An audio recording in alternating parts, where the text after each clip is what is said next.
For July 28th, 2022, as you all are aware, this is the last meeting that we will be having until September.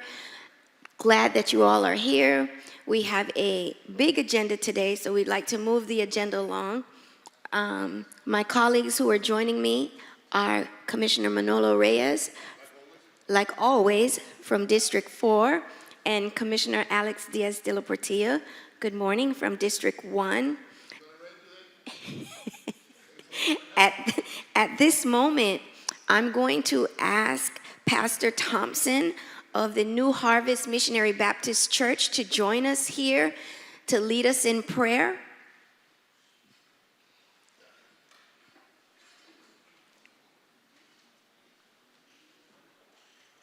Thank you, Pastor. Thank you so much. Good morning. Let us pray. Our Father, our God, how excellent is thy name in all the earth. God, we come now thanking you for this day that we've never seen and shall never see again. And God, we pray now for our city. We pray for our city leadership. God, we pray for our mayor, our city manager. We pray for these commissioners, and we pray that you continue to lead and guide them in your will and in your way. God, we pray now, amen, that you send a spirit of humility and civility. We know that this is a big agenda, and we want you to breathe on this agenda. And God, we pray that we will continue to lead this city with conviction, compassion, and with clarity. God, we know that you are greater than our opposition. We know that you are present during our transition. And God, we know you the answer to all of our apprehensions. So God, do it like you never did it before. Manifest your presence in this place. And we'll be careful to give you all the praise, all the glory. In your son, Jesus' name we pray. Amen. Amen. Thank you so much. Commissioner, would you honor us with the Pledge of Allegiance, please?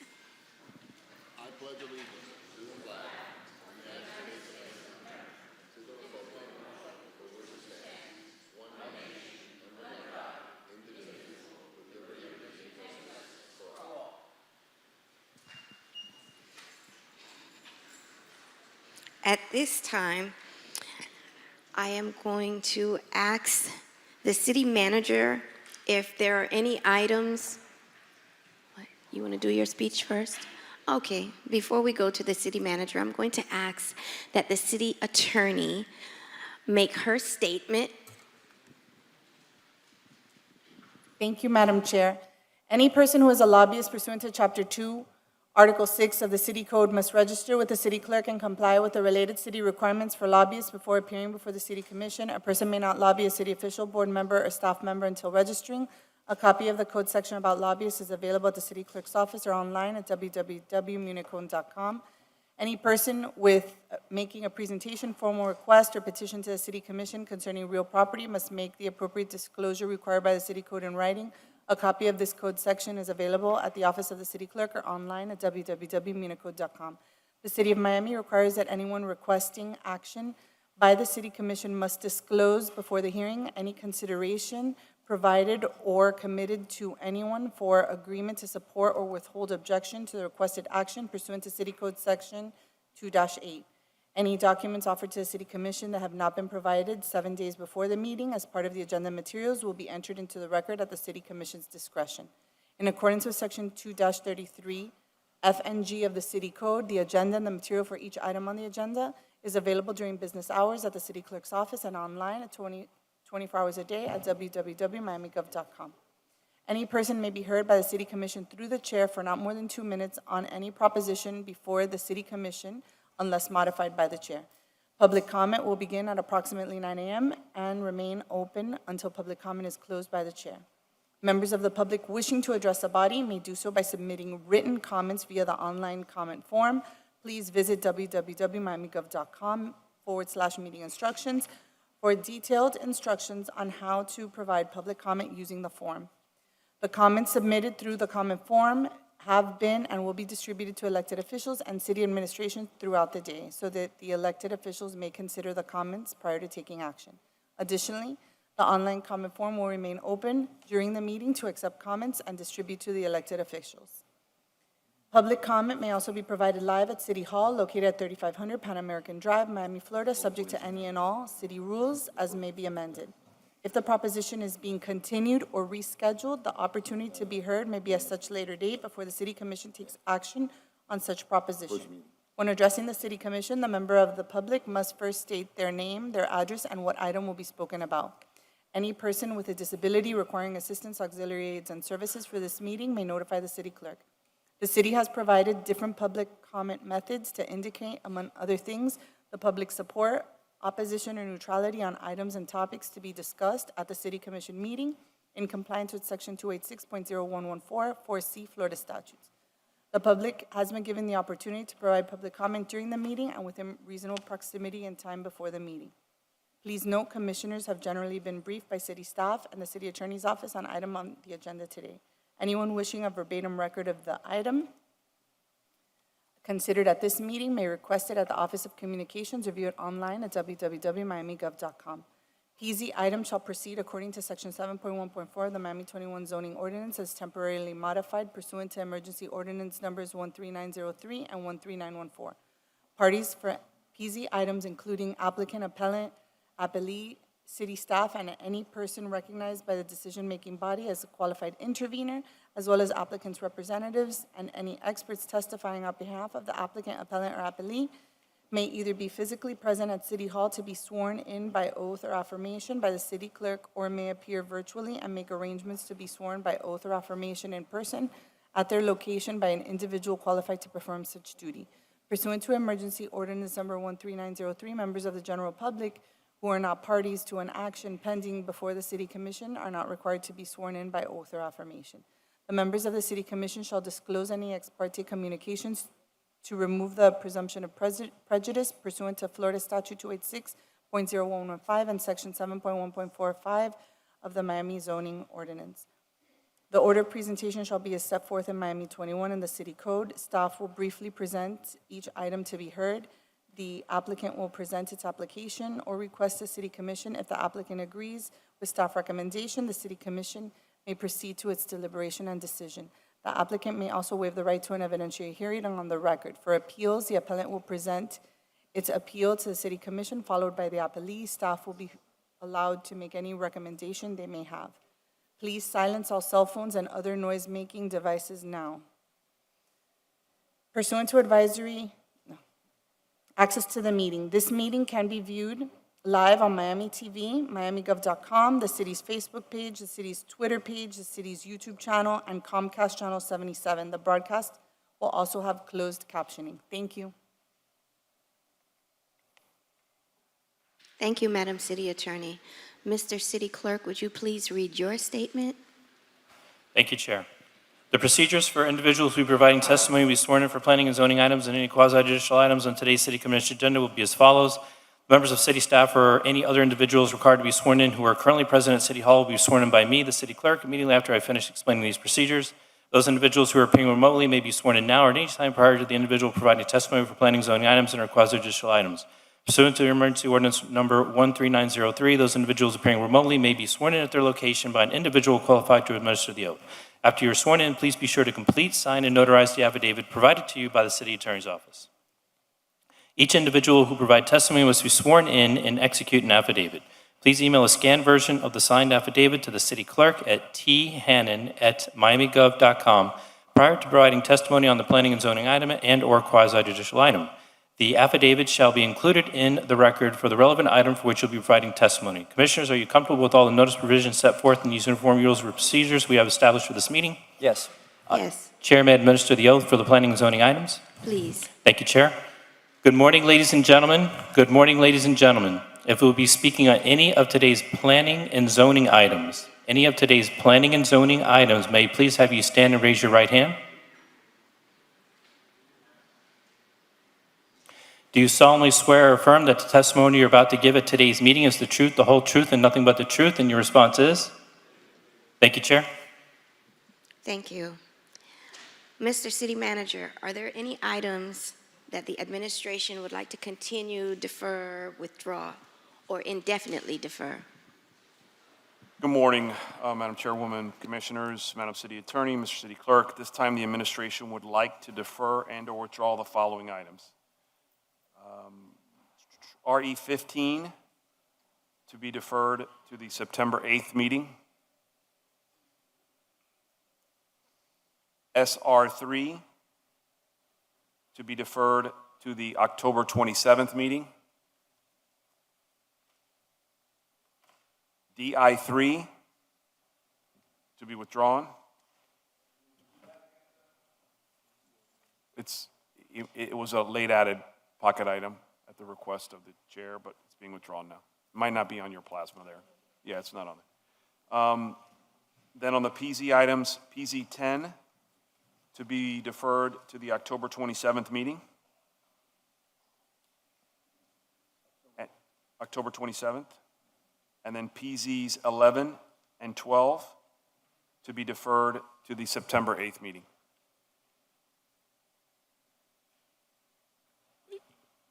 Chair, I'm sorry, Mr. Manager, DI3, was this going to be a pocket item or? Yes, Pocket. It Okay, was. so was. it's not Yeah, understood. It's not technically on the agenda, but I wanted to, because it had already been kind of socialized a little bit, so I want to make sure it was withdrawn. Yes, sir. Thank you. Thank you, Chair. Madam Chair?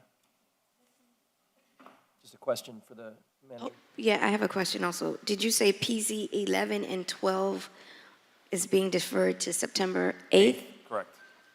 And administration is doing that with the approval of the applicant? So there's some notice provisions, I believe, on that item. There were some issues with notice. Right, some no. discrepancies, so- I believe that the applicant would like to be able to speak on this. Is anyone here for PZ 11 and 12? Because I don't believe that this item needs to be deferred and/or should be deferred unless it is coming from the applicant. Jose Felix Diaz, 2 Alhambra Plaza. My understanding is that till late last night, our lawyers at Ackerman were doing some research, and they had determined that the notice issues were not lethal, I would say.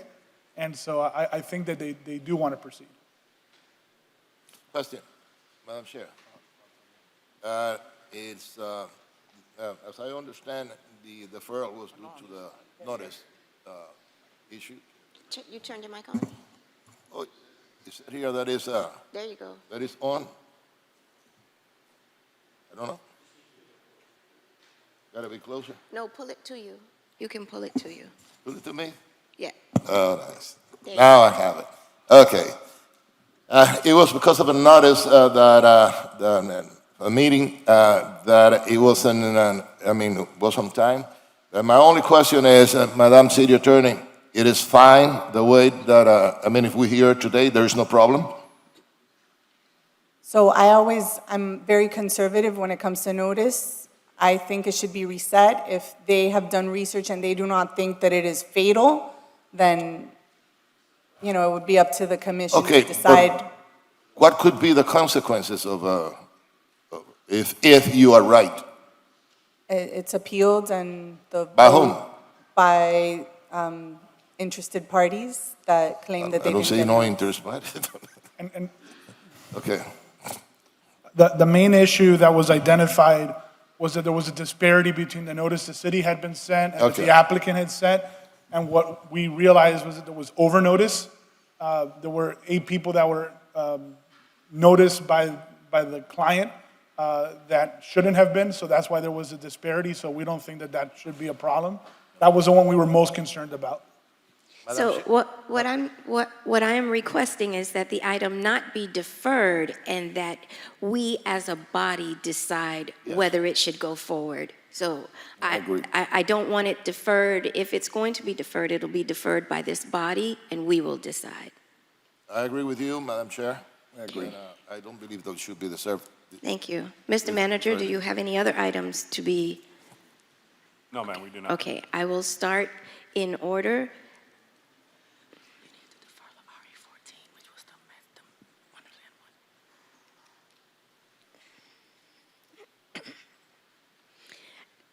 Alex, Commissioner, Would you like to defer? No, ma'am.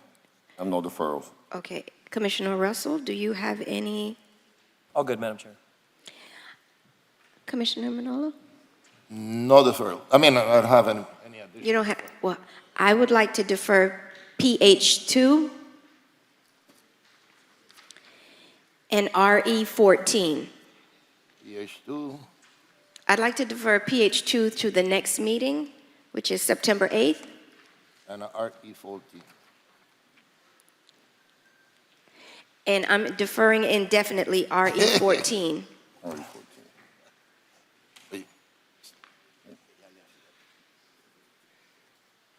Good morning, Vice Chair. How are you? We are going through the items that we would like to have deferred or withdrawn. Do you have any items? Not at this time. I might in a little bit. Okay. At this time, are there any pocket items that need to be read into the record?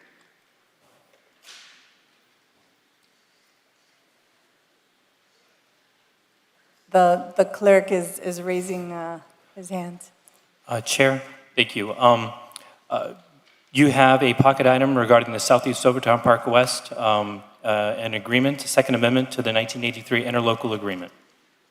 And I also have a pocket item regarding an appointment to the Community Relations Board. Okay.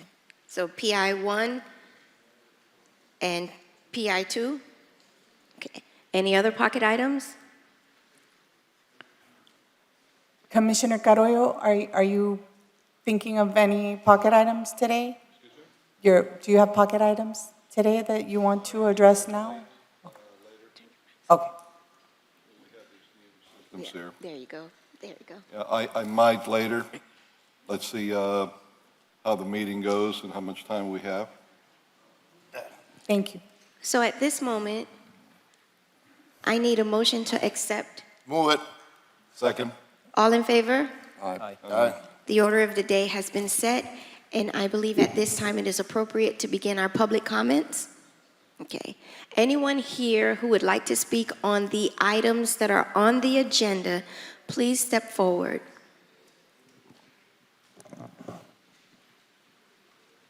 Good morning. Good morning, Commissioners. Elvis Cruz, 631 Northeast 57th Street. I'm here regarding item PZ1, which is the Prescott Mansion. There is a due process issue with this item as it comes before you today. There have been numerous changes to the plans for this project. As late as 3 days ago, there were changes made to the plans, and the latest plans are not in the agenda packet. As such, the public has not had an opportunity to review those latest plans. You should defer PZ1 and require the latest plans to be included in the agenda attachments. Thank you very much. Thank you. Good morning. Good morning, Honorable City Commission. Brett Bebeau, Managing Director of the Miami River Commission, 1407 Northwest 7th Street, Suite 2.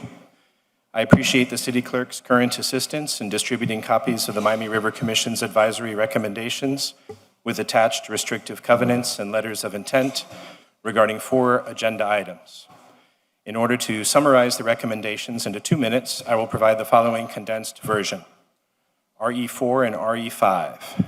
The Miami River Commission adopted a unanimous motion respectfully recommending the City Commission send the city-owned 400 Southeast 2nd Avenue to a public referendum to extend the current Hyatt lease and allow development generally consistent with the presented draft Miami River Bridge mixed-use development plans featuring the public river walk, while utilizing the project's parked impact fee as a potential funding source to reimburse the expedited improvements and reopening of the nearby Fort Dallas Park, along with restoring its historically designated Flagler Workers House. Please note the Miami River Commission did not consider and is not providing an advisory recommendation related to the city's financial considerations regarding this item. On PZ7, the Miami River Commission unanimously recommended approval of the presented Riverside Wharf featuring the public river walk. and the other item, PZ10, was deferred. So with that, I am done, and I appreciate your time and support for the Miami River District. Thank you. Thank you. Good morning. Good morning, Madam Chair, Commissioners. My name is Camilo Mejia. I'm the Networks Director at Catalyst Miami. We're at 3000 Biscayne Boulevard, and we're part of the Public Land for Public Good, PLPG Coalition. And we're here today because we would like for the City of Miami to accept additional proposals for the development of the GSA lot in Alapata in accordance with the city's code. PLPG partners and Alapata residents invested a lot of time and effort to gather recommendations from the communities, residents, business owners, and other stakeholders, thanks to an engagement process that was conducted in partnership with the mayor and other funders and contributors. The recommendations that were shared with the mayor, the district commissioner, and the manager include parks and green community spaces, educational facility, a community resource center, access to transit, affordable housing price for existing residents of Alapata, and climate resilient and sustainable development. We believe these recommendations should be included in the RFP process for the development of the GSA lot and for all development built on public land in the City of Miami moving forward. Public Land for Public Good partners are all ready and committed to work with you to ensure the needs of Alapata residents and all residents of the City of Miami are met through a fair and transparent engagement process that will guide the development of all public land in our city. Thank you. Thank you. Thank you. Good morning. My name is Luis Antonio Morales Jr. My address is 7764 West, 16th Court, Hialeah, Florida, 33014. I am here with a fellow team member, and I would like to ask to have one of her minutes so I could speak on my matter. I'm sorry, what did you say? I'm here with a fellow team member, and she also signed up to speak. I would like to take one of her minutes in order so I could fully speak on my matter. No, just go ahead. Thank you. So, as I said, my name is Luis Morales, and I'm here to respectfully yet aggressively appeal any decision to approve the Resolution 12103. Unbeknownst to you, the following information might be of relevance. On the first week of 2022, I presented Venture Miami with a detailed 14-page presentation where I demonstrated how I architected this very NFT project alongside my team. This presentation included a complete vision, execution, art samples, technology options, so forth and so on. A second important factor is that even though I attempted various communications to every single one of the Venture Miami leaders, I was pessimistically hit with every excuse in the book, talking about procurement laws, ethic codes, et cetera, et cetera. But here we are today, cutting all the red tape. Number 3, the city has announced to call this NF Keys to the City, and my project is NF Key to Miami. Coincidentally, I own the domain and all the handles to these names. Therefore, it's just an added coincidence to my position. My closing statement is that why do we have a foreign LLC having this no bid contract being awarded to when this is something that is historical, important to Miami, to the artists, to the developers, to the students, to the people who work from here. And I feel that we are the ones who are gonna be able to give this the best light. We have worked really hard, and I would love to present to everyone we came across. Thank you. Thank you. Hello, my name is Xavier Puig. I live on 420 Northwest 17th Ave, and I just want to share some thoughts on PZ 24 and 25. So we live right across the street on Northwest 17th, and my wife and I were very happy that those areas are going to be made parks. We have, my daughter goes to a daycare right next to it. So we just wanted to thank you guys for whoever, I don't know who we thank, who was trying to do that. And we're very happy to see more green areas there. And we know all the kids at the daycare will be very happy for the park. The other thing I wanted to mention, I don't know if this is with you guys, but there's some snakes on the, like right around the park on the bushes. So I don't know if you guys could tell I don't know who the animal control is. Yeah, that's pretty much it. Yeah, we're very happy for it. We're totally for it. We saw that they're putting some grass on there right now. And that's what we came to say, yeah. Thank you. Good morning. Good morning. I'm Joe Rasco. I'm the chair of the Virginia Key Advisory Board, former mayor of Key Biscayne, and longtime resident, 310 West Heather Drive, Key Biscayne. I'm not speaking on behalf of the board because we have not been able to meet since the discussion item that is on the board today before the issue has come to light. The report released by the city staff yesterday identifying Virginia Key as one of the potential sites for temporary housing for the city's homeless has created an outcry from many, many different sectors of our community, including the residents of Key Biscayne. This proposed use of the land use is not consistent with the Virginia Key Master Plan adopted by the city in 2010. As such, it should not be an option. I urge the Commission to adhere to the master plan and eliminate Virginia Key as a consideration for the potential site of the city's homeless. Thank you. Just FYI, homelessness is not consistent with anyone's master plan. Thank you. Good morning to Mr. and Mrs. Commissioners. My name is LeFrance, last name Philippe. I live at 710 Northeast 85th Street, apartment 11, Miami, Florida 33138.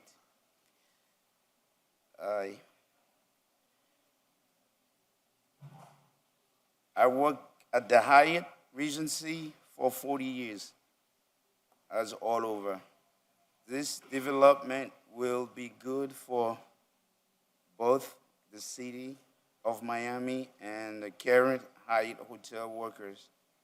Many Hyatt workers have been at the hotel for decades, and several will be unlikely to return after the closure and redevelopment. With our union, we were able to negotiate a great severance package for those that will retire before this development is complete. I ask that you support this item. It will help renovate an important city property and has taken care of its workforce as well. Thank you. Thank you. Good morning. Morning, Madam Chair, Commissioners. Fausto Gomez, 765 Crandon Boulevard, Key Biscayne, Florida. Madam Chair, I began my professional career right up there for 7 years. I understand the prerogatives of the city of Miami and respect them. I understand, obviously, the prerogatives for you to use your land as you deem appropriate. As a resident of Key Biscayne, I am asking you and certainly Commissioner Carollo, because I understand the Commissioner in September of last year raised this issue. So we were alerted, the Virginia Key Advisory Board and the committee was alerted that perhaps this was coming down the pike. I urge you to be good neighbors with Key Biscayne and the rest of Miami-Dade County who uses that turnpike. I also urge you to be cognizant of the public high school there, Mast Academy, and the impact that this encampment could have on Mast Academy. Obviously, this is your prerogative. I come to you as a neighbor. I come to you hopefully as a friend and somebody that looks forward to working with you in partnership so we can address this problem. Please don't do that on Virginia Key. Thank you, Madam Chair. Thank you.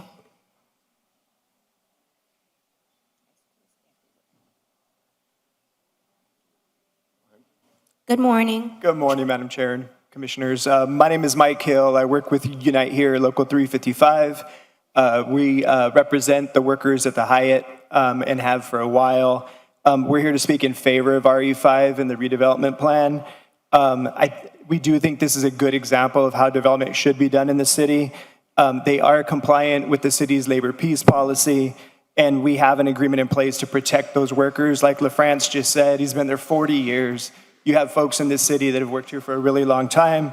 This agreement takes care of them, and there's a severance package in place. So the folks that won't be able to come back when this is done will be compensated for that. So please support it, and thank you. Thank you. Good to see you, Mike. Good morning. Good morning. Buenos días. Mi nombre es Luis Infante, es preso político cubano. Mi nombre es Luis Infante y es Expreso, former Wait, I think we you need should to- be saying it in English. You English. said his name is, right, right. You're supposed to translate it to English. English. My name is Luis Infante and I am a politician from Cuba. Nos encontramos aquí para I'm reconocer sorry, a political prisoner. A political prisoner, Yeah, not I a just wanted politician. to, It's a big difference. I could do it. Well, I'm going to introduce myself. My name is Luis Infante, former Cuban political prisoner.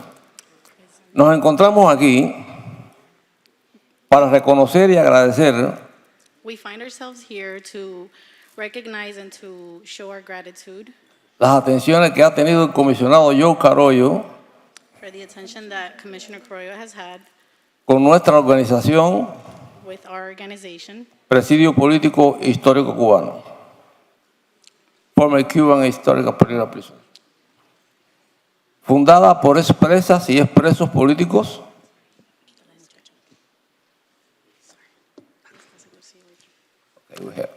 fundada por expresas y expresos políticos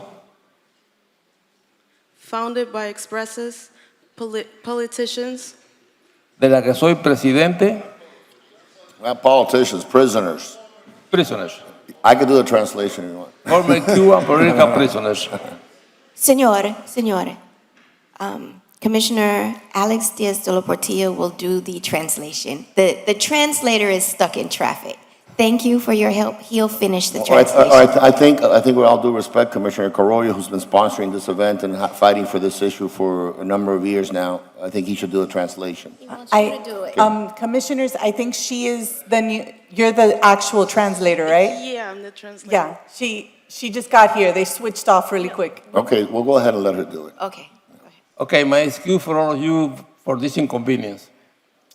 So you speak English? Poquito. Okay, our organization was founded about 40 years in the community. Ha sido sobresaliente la asistencia que nos ha ofrecido el comisionado Carollo. Ha sido sobresaliente la asistencia que nos ha ofrecido el comisionado Carollo It's excel the assistance that's been offered by the commission en la repartición de alimentos durante el Día de Acción de Gracias in the sharing of the foods during Thanksgiving. Thanksgiving yeah, y durante las festividades de Navidades. during Christmas festivities too.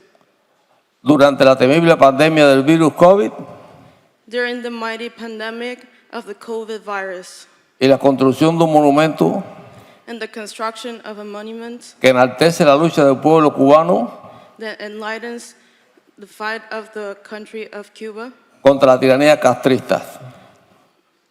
against the castrist tyranny. Estos hechos y otros más. These situations and others. Nos sentimos orgullosos de estar enclavados en este distrito We feel proud to be here in this district que representa el comisionado Carollo, that represents the Carollo Commission, ser parte del vecindario, be a part of the neighborhood, identificarnos con la comunidad en general. and identify with the community in general. Por eso solicitamos a los comisionados We want to suggest the commission que cualquier propuesta del comisionado Carollo that any request of the Carollo Commission que pueda beneficiar a nuestra organización that could benefit our organization sea tomada en cuenta por ustedes y la apoyen. be taken into accountability for you and supported. Somos una organización de mujeres y hombres We're an organization of men and women, que cargamos sobre nuestras espaldas muchos años de prisión. and we carry in our backs a lot of years of imprisonment. Es cierto que estamos viejos It's true that we're old, y quizás luzcamos algo cansados. and we might look a little bit tired.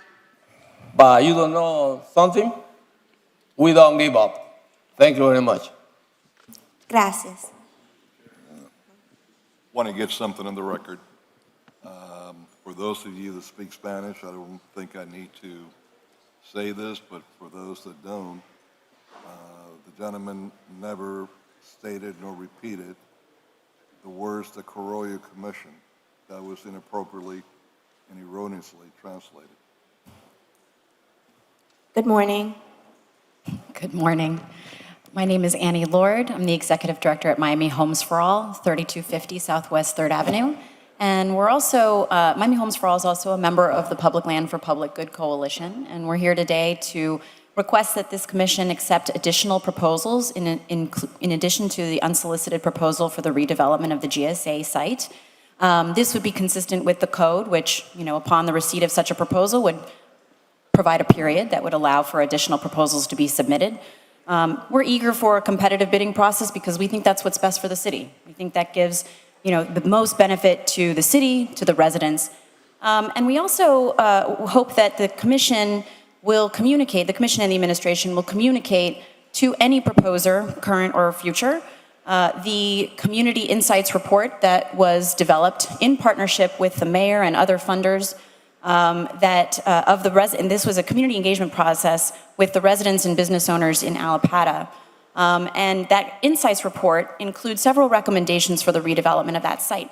And the recommendations include having an educational facility, community resources, community green space and recreation space, and of course, affordable housing. And in particular, affordable housing that would be affordable to current residents earning between 60 and 100% of the median income, and which in total would average 80% of area median income, so that we can ensure to get some mixed income units there. And hopefully a solid percentage of the total units would be affordable, at least 20%. We also hope that this commission will engage in another community engagement process with the residents and the business owners in order to develop a community benefits agreement. All of this is totally possible. There's plenty of funding available between ARPA and the Miami Forever bond funds. So PLPG, the Public Land for Public Good Coalition, stands ready to be collaborative, and we hope we'll keep the lines of communication open. Thank you. Thank you. Madam Chair, ma'am, who do you represent? I'm the Executive Director at Miami Homes for All. And who's Miami Homes for All? Because I haven't met with them. We've met with some of your staff. We've been acquainted. Miami Homes for All is a nonprofit organization. Where's it based? Based in Miami. What part of Miami? We're at 3250 Southwest 3rd Avenue, Miami, Florida, 33129. So you're in Coral Way, you're not in Allapattah, correct? Correct. Okay. We're a member of the coalition. Thank you. Thank you. Good morning. Good morning, Commissioners. Thank you for hearing us out this morning. I'm here to provide comment on DI2.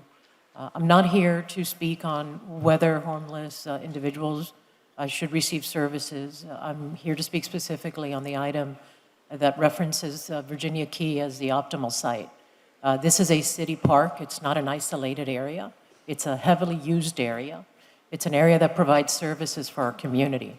We're already facing a shortage of park space, more so now as we're going to have a huge swath of parks that's going to not be available for a while. This is a place that is environmentally sensitive. It's a place that it's an economic engine for our communities, both for tourism and for locals. Folks come here and stay here longer because of what's available there, and it's not available anywhere else in the city of Miami. This is a special place that has special conditions and special challenges. The cost of implementing services at that location would detract from the service funds available for those individuals that need assistance, and would be best served by providing those funds to the individuals rather than to the infrastructure needed to move that facility or create a facility at Virginia Key's North Point. And I'm going to go a step further, because Virginia Key is always in someone's great grandiose plan. And we've heard them year after year. Virginia Key needs protection. And I'm hoping that today you will consider implementing codified protections for Virginia Key's North Point. Thank you. Thank you. Chair, my apologies. Do I get the speaker's name, ma'am? I just get your name for the record. Esther Alonso. Thank you, ma'am.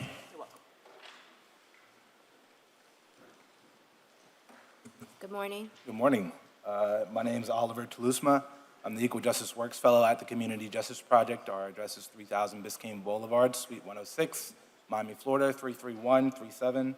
We are also a member of Public Land for Public Good. And just to reiterate some of the points that, Annie Lord made earlier, that it is our belief that the proposal, which is DI1, should be subject to an open RFP process. It's not only consistent with city code, but it is the preference of the members of the community.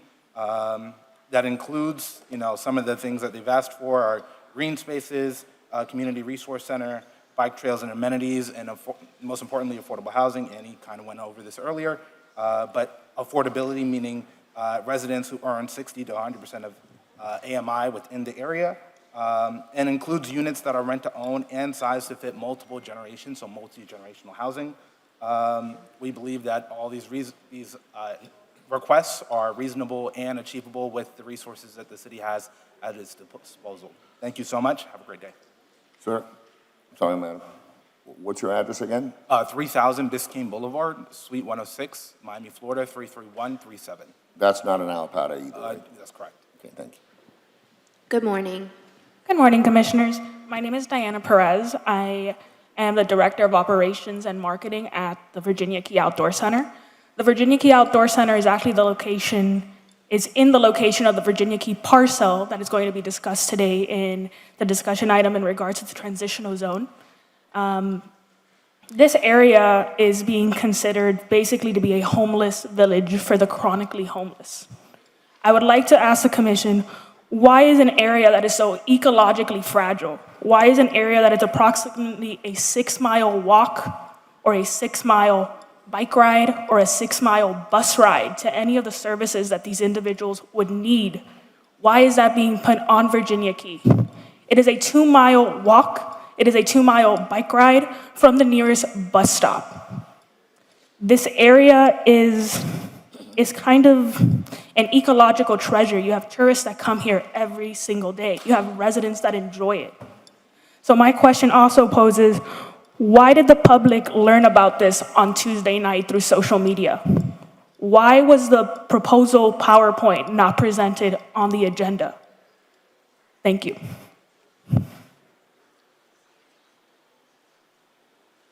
Hi, my name is Ricardo Moore. I'm representing Bakehouse Art Complex regarding PH7. We are a community partner for the initiative, for the NFT initiative, and we just wanted to express our support for it. As a community partner, Bakehouse Art Complex will reach out to its internal artist community to support the initiative, as well as to other artists in Miami and artist-serving organizations to inform them about and promote the NFT initiative with the aim of maximizing participation by Miami-based artists.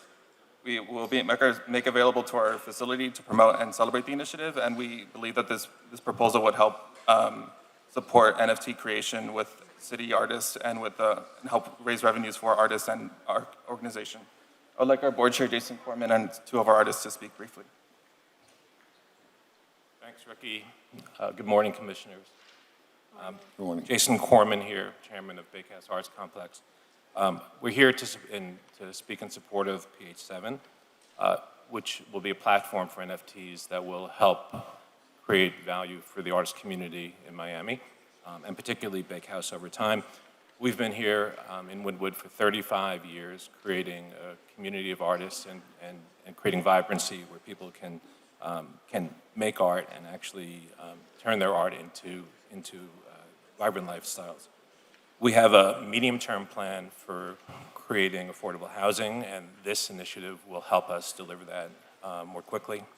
And I want to just point out that supporting the arts is not actually simply about creating pretty stuff.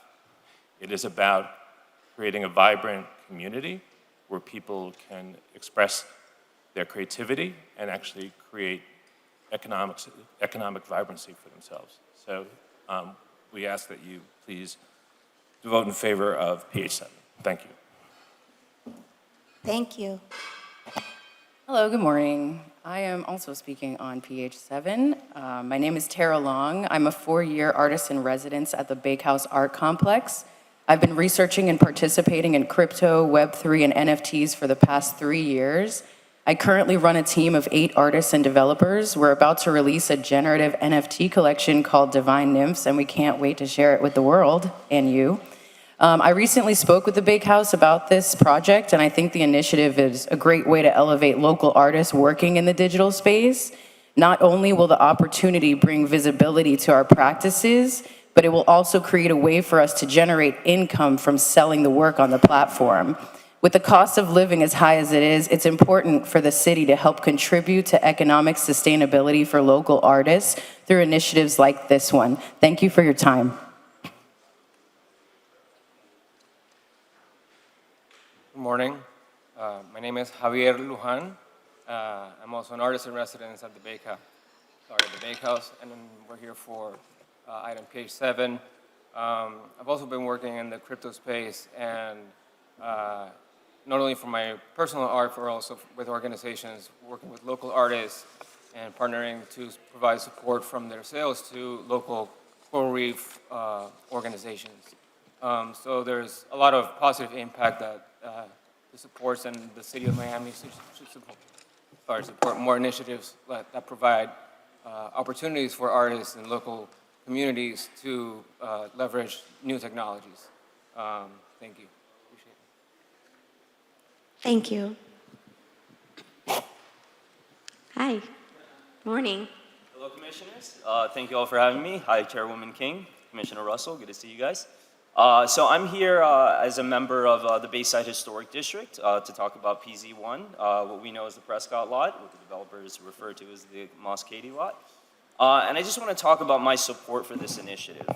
First, Chairwoman King, I really appreciate your help throughout this entire process.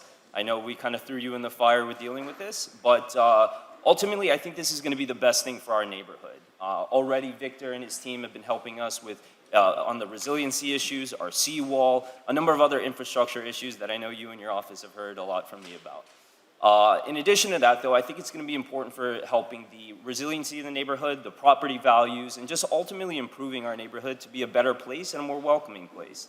We've seen some, opposition from a variety of neighbors, but it's been relatively minimal. More importantly, as a member of the board, I've seen our internal negotiations and discussions. It's been a 3-year process from beginning to now today, and we've worked really hard to come to a compromise that'll ultimately improve our neighborhood. Last night we voted on our support for the initiative at the board, and it was unanimous support from our board. So I think in the interest of our community and the interest of our neighborhood, and also the long-term viability of our neighborhood, we'd love to see support from the commission as well. Thank you, guys. Thank you. Please. I'm his mom, and I've lived in the neighborhood. Chair, my apologies. Ma'am, can you pull the microphone down a little closer? Sorry. Is that better? I've lived in the neighborhood for over 20 years, and I'm in full support of the project. I'm disappointed that it's taken 3 years to get to this point. We need the land developed. From a position I stand is that when there's rain or when there's high tide and the water comes in, it floods the houses in front because we are essentially at sea level there. With this project there and the infrastructure that the developer has to do to fix it in front, it will alleviate this. The last rains we had, we literally were out there raking away the leaves to try and get the water to go down, etc. And, we're sort of worried about what happens if some of this infrastructure doesn't start to occur. Having lived in the neighborhood for 20 years, I am concerned that the city has not done anything in our neighborhood. Now, with the increase in tax dollars that is going to occur from these 5 homes that are there, perhaps it will get us some additional look at for our neighborhood. So that's where I come from. I think the fact that they have to do that the city is making them do that, is beneficial to us. I think the added tax revenue that the city can use will be beneficial ultimately to us, whether it's an extra police officer, extra money for the local elementary school, etc. Like he said, they've already started helping us with the crumbling seawall, and it is literally crumbling there. And in 2 weeks, they've managed to do what we haven't been able to do in 6 months. And they're beautiful. And I would love to see additional families in my neighborhood. Now there's a lot of families with children, et cetera. And this will just bring more of that, which is wonderful. So I hope that you all vote yes. Thanks. Thank you. Good morning. Good morning, Madam Chairwoman. Did I get it right? Did I nail it before we're done? Good morning, Commissioners. Thank you for your time today. James Torres, President of the DNA. I would like to speak to the Miami Bridge Project, RE4, RE5. The Downtown Neighbors Alliance reviewed the plans and the marketing that was shared with us several times. We do support the project. However, there are some concerns as it relates to housing, which is a key component, as we all know, that the city is going through and the U.S. as well. The other issue, which is the major caveat, is the traffic implementations that this is going to bring up. We kindly ask that the city look at a study. We've looked at one that the developer provided, but I think the city should also look at it because that is the high dense area on 2nd and where the bridge comes in, the Brickell Bridge. So that's something that we should look at as we move forward. The other thing that we shared is the noise ordinance. We've asked them to exclude themselves from that, which is 36.4 and 36.5, because there's an ambient area that they're creating there that could create a noise scenario for the neighbors throughout the Brickell and downtown area. So we kindly ask, if you're moving forward this as a yes vote, that you look at the concerns that the downtown district is asking. I know that I reached out to Commissioner Manolo Reyes, the DDA, and had a conversation about the traffic and the noise scenario. So we just want to be cognitive of that issue as we move forward. Greatly appreciate the time this morning. Thank you. Thank you. Good morning. Good morning. My name is Charles Dancy, and I am here in full support of the Prescott project, the PC1. I've been a neighbor for the past 20 years, and we're really happy to see improvement in the area of this magnitude. And we're also happy that we're not going to have a building blocking our views. We really appreciate that our homes building in the site, and we're here in full support. Thank you so much. Thank you. Good morning. Good morning. Brenda Berancourt, 1436 Southwest 6th Street, Miami, Florida, 33135. My comment today is about the homeless transition zone location. Kinland, the Virginia Key, with teenagers, we do cleanups. We do so many things the city should support. Virginia Key is not just a park, but it's a place where we all go kayaking. 2 weeks ago, I was with my kids and my nephews doing kayaking in Virginia Key. And we're talking about doing cleanup with teenagers, business owners, to maintain the beautiful park that we have. And just to think that now we're going to do a different project. What are we going to do when, unfortunately, some of those future residents that are planning to be there start throwing trash, as the new resolution with the Miami-Dade County is stating that anybody who throws trash in the water, ocean, canals, can be fined into $2,500.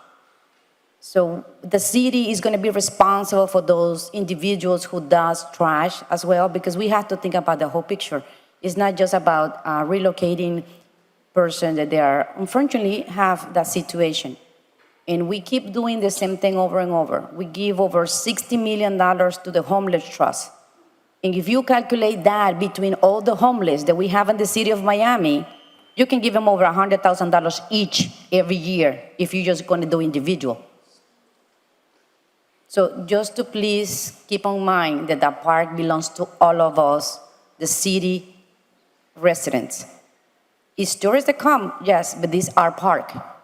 And if it's necessary, I will make sure that we start collecting signatures of voters, which should be important for every single person in this body, to know that we need to save our parks and we need to save those little green.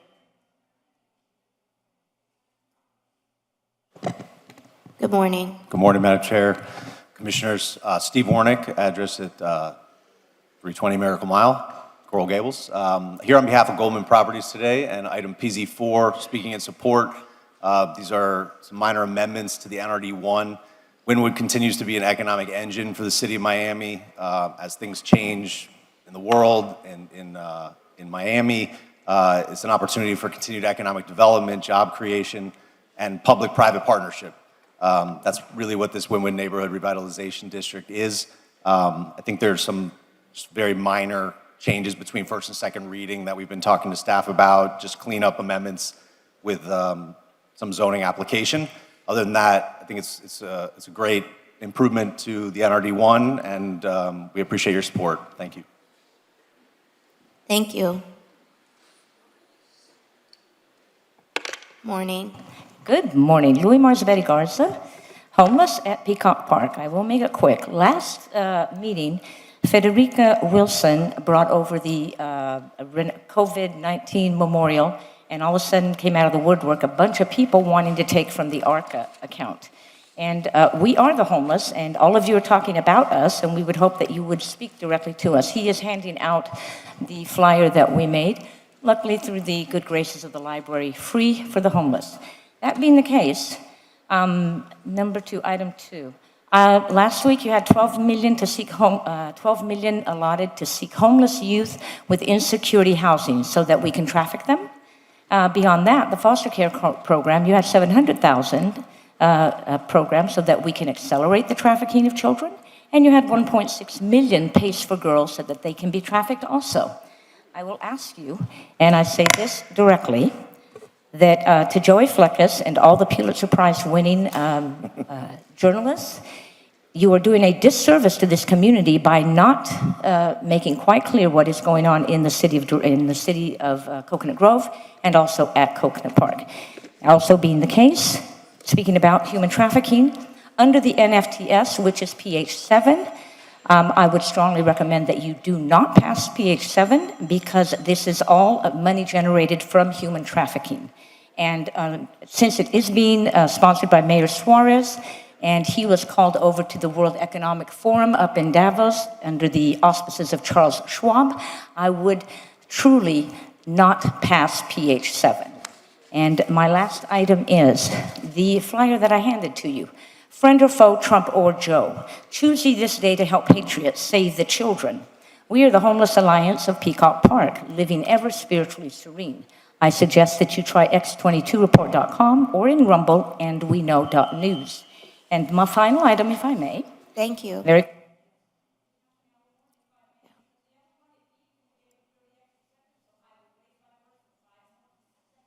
Thank you, ma'am.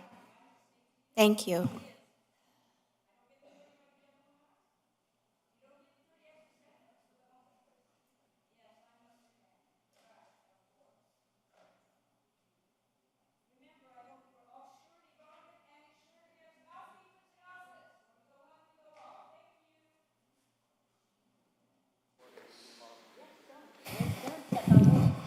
Good morning. Good morning. My name is Carolina, residing at 625 Southwest 9th Street, 33130, in opposition to the transition zone in Virginia Key.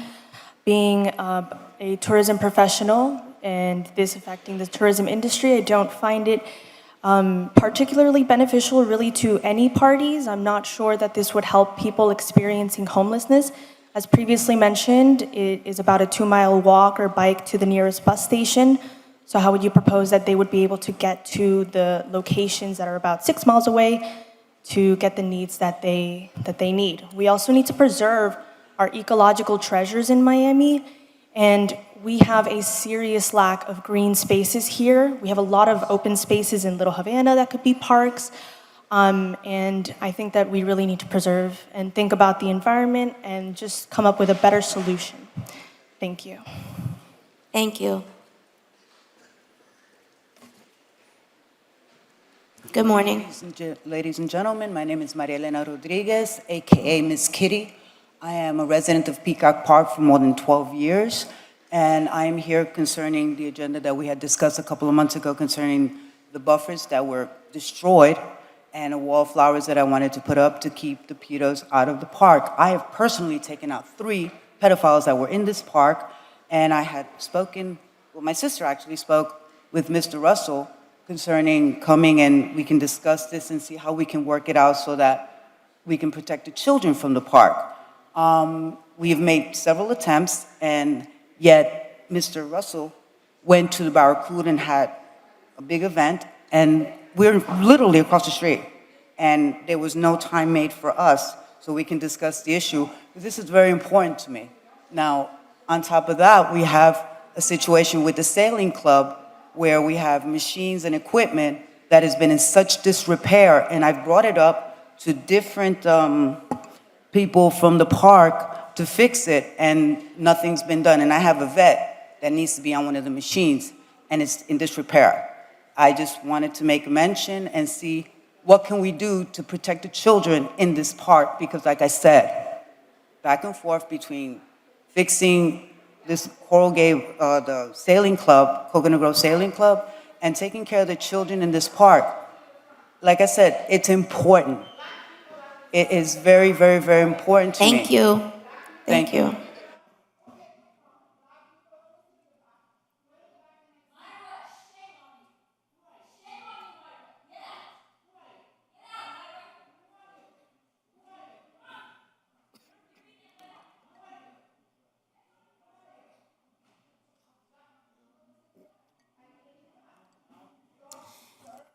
Is there anyone else here for public comments? They're all from your district, Russell. This concludes the public comment portion of our meeting.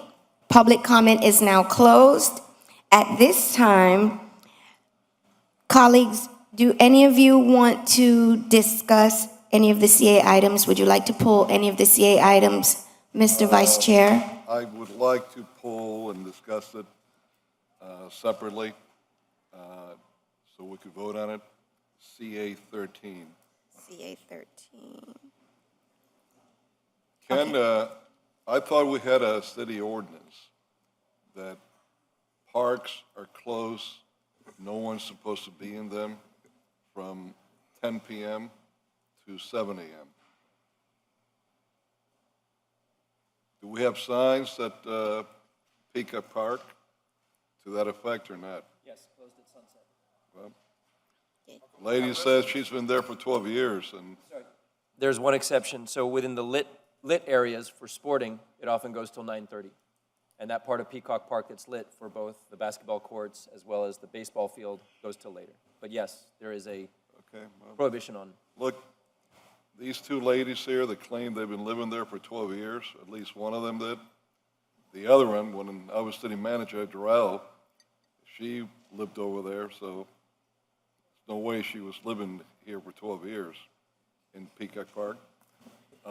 Unlike most of the homeless that I see out on the street, I don't think they have a drug problem or anything else. I think they're able to work. Bingo, it's their lucky day. I'll share with you, helping them get something to move them out and help them get a job so they could join the workforce. So, I'm kind of tired of hearing the same thing, throwing this homeless stuff when we all know there are millions upon millions of dollars that are being spent by us, the county, the state.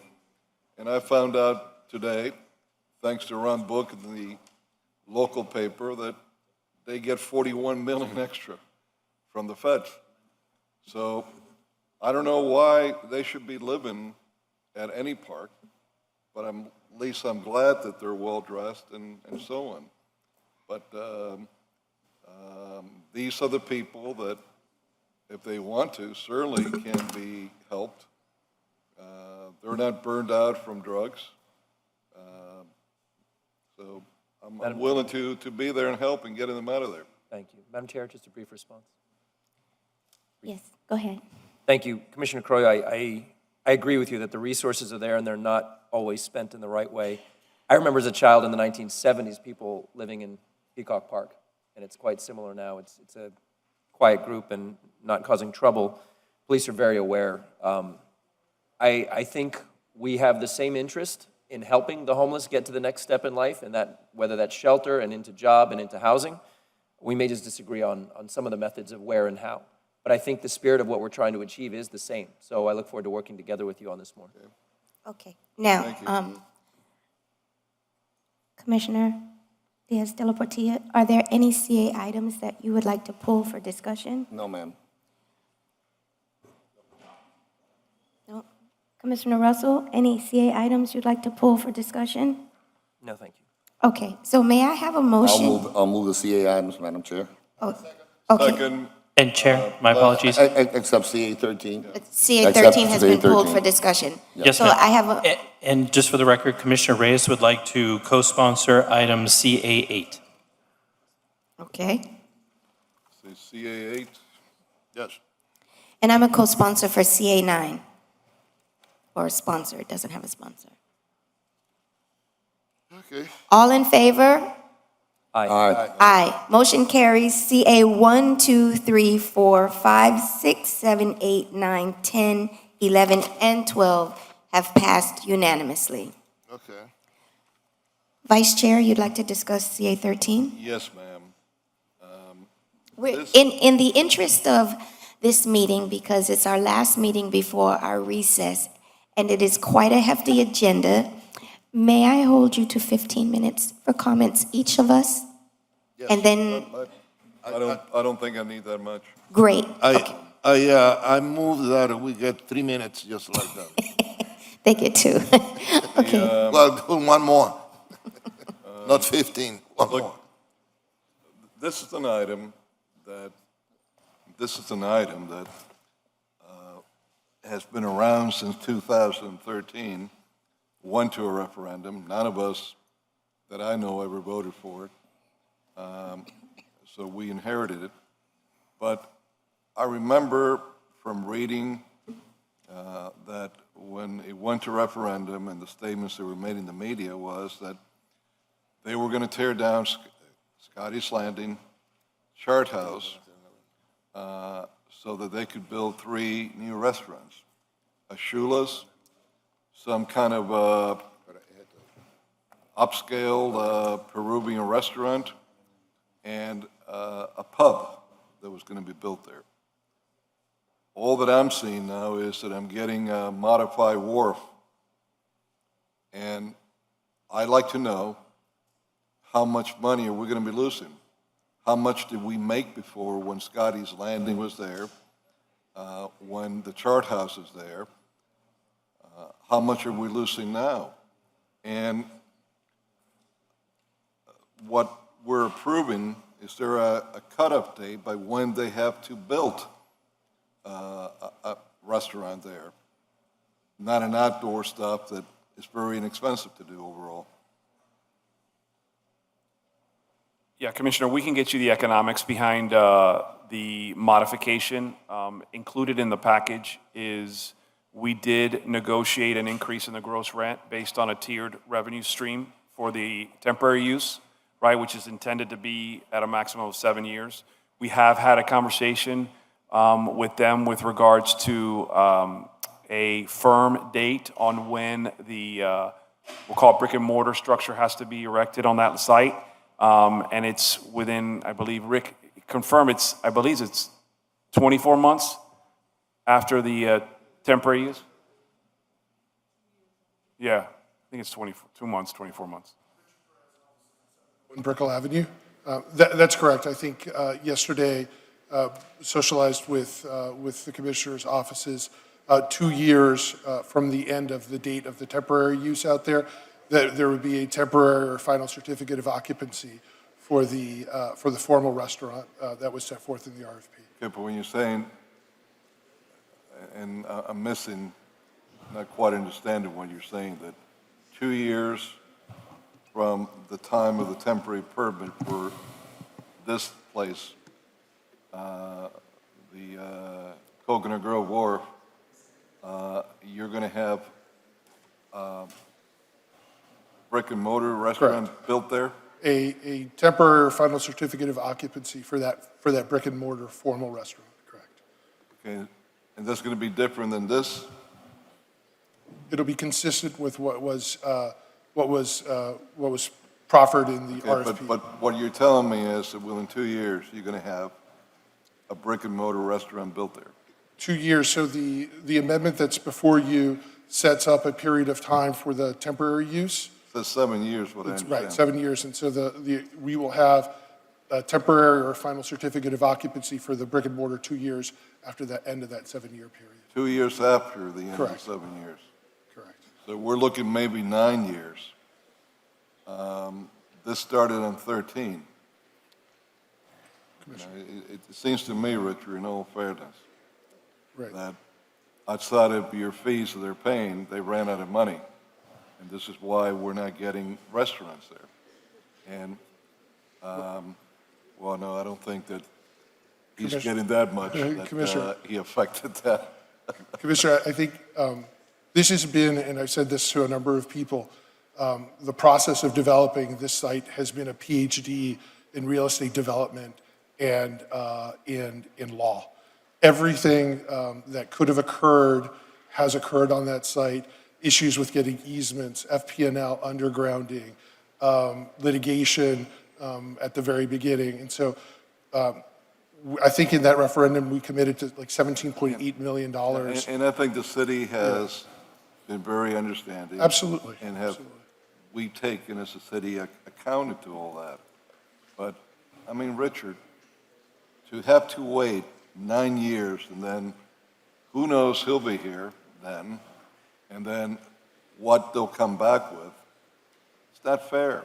There should be something before that, that we get it before that, and we don't even know how much we're losing by extending this. I mean, why did the chart house have to be demolished?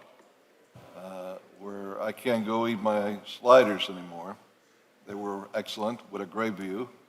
If they weren't going to do anything there for all this time, even why did Scotty's Landing have to be taken down if nothing was going to be done there? I don't understand it.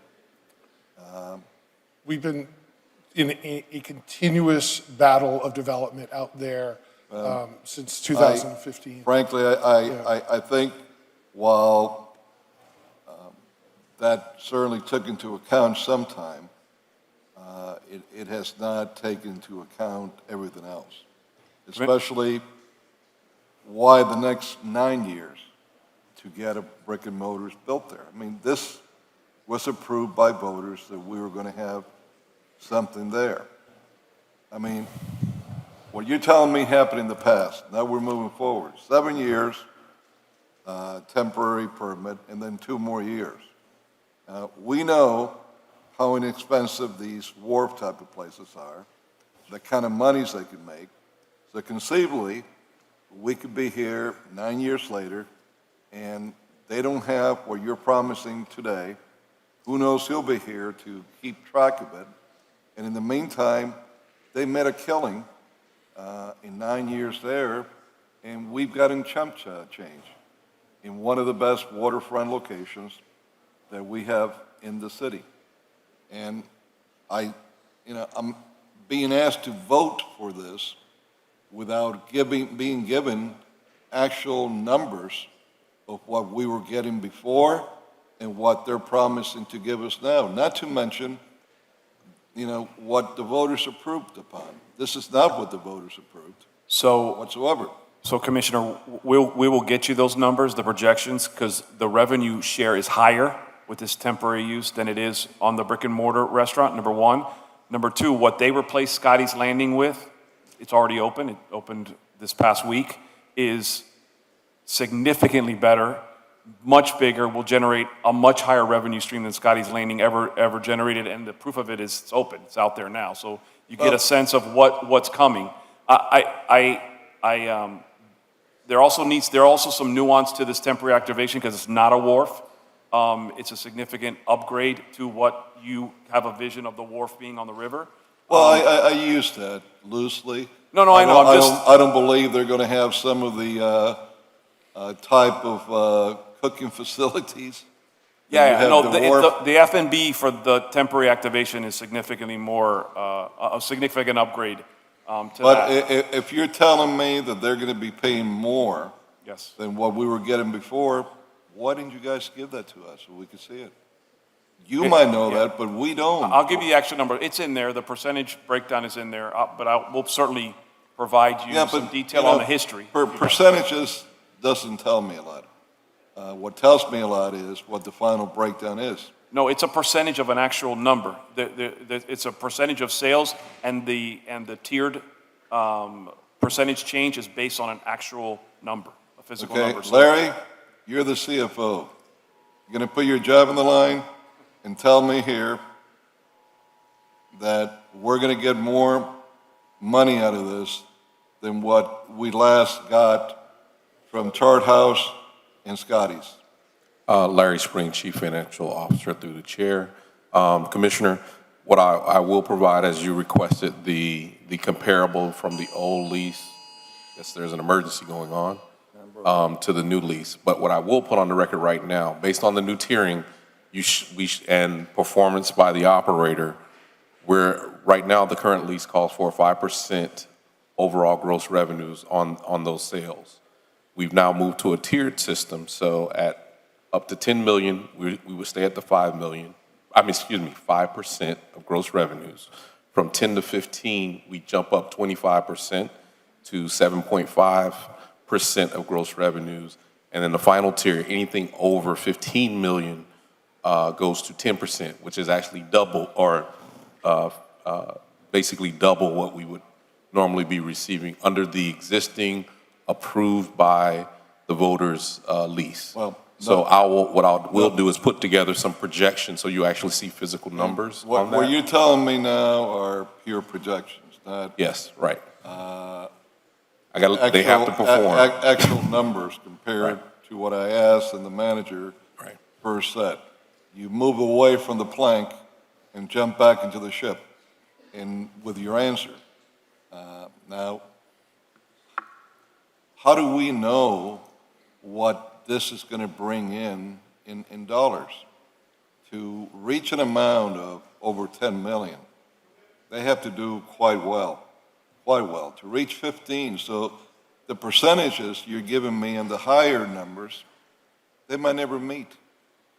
What is the minimum guarantees that we have in comparison to Chart House? That's where I'd like to start out. Okay. And what we should have. But basically, what you guys are doing to us is you're asking us to put the cart before the horse. We should have had those numbers beforehand. And I want them to succeed. I want this to go forward. But I don't want the city of Miami and its residents, to get put in the hook again. And everybody comes here and takes advantage of the city. As long as you hire the right attorney, the right lobbyist, you pat the right shoulders, you get away with everything. All you got to do is just get your foot in the door, and then you're home free. But what is the minimum guarantee that they're giving us, no matter what would happen there? I mean, we have our 5% is our minimum guarantee, There's a, and the base rent. At the base rent, that's what I'm asking. What is the base rent? there is an existing base rent, Commissioner. I believe it's around $1.4 million for the site. But I don't have the document in front of me right now, but it's in or around $1.4 million. How much? 1.4 million. Is that correct or not? I need to verify that number. I thought you had it all on this. I can double check that number. Yeah. Vice Chair, Commissioner Reyes would like to say something. Yes, I was going to ask precisely that. Do we have a minimum guarantee? Yeah, there is. It's And for the side. another question, because it seems that the length of time is creating a problem for some of my colleagues. Can you lower, instead of 7, have a time limit that is, if you start constructing, not on after 7, not before the 7th year? I'm sorry, I didn't hear what you said. If you can, instead of wait 7 years to start brick and mortar construction, can you lower it, the time frame lower it and start constructing before the 70th. Let me I check. mean, because if that's going to be a problem, you see, we might as well look at other alternatives. Understood. Let me confer with my client. And the minimum guarantee, make sure what it is.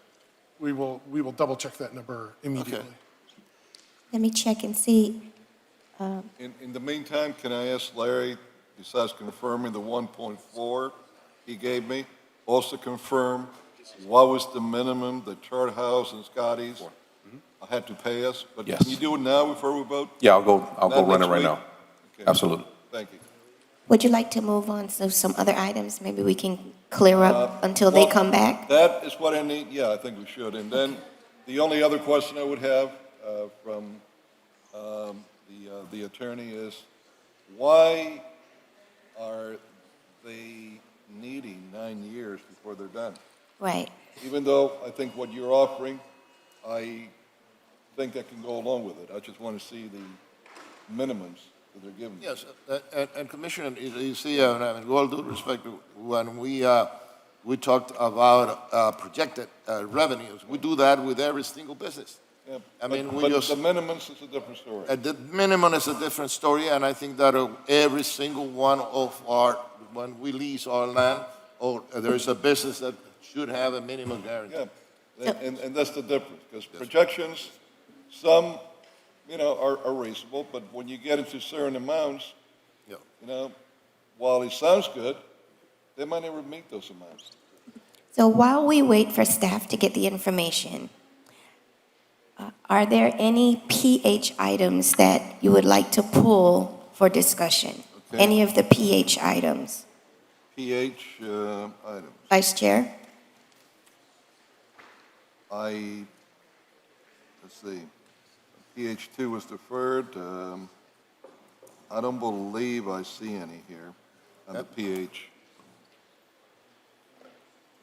I believe page 7 requires a modification. I don't know if a substitution went out or if we have to say it on the floor. Which one is that? The NFTs, The NFC's PH7, page 7. through the chair. I had my question on it, and we'll- Okay, so we'll, PH7, PH7 is also time certain, so we'll pull PH7. Chair, that's PH6 is time certain for 11. Oh, PH6. okay. But in PH7, I just want to hear that if the modification includes the, making sure that we are not, it states, clearly states that we are not promoting anything, that it's city, it's not liable for, you make sure that the contract said that.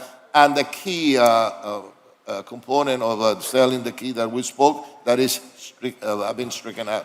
We are not going to be selling keys. Okay, hold on one second. Let me check to see if we have any more items that need to be pulled. I have Commissioner? none. I have None? none. Commissioner?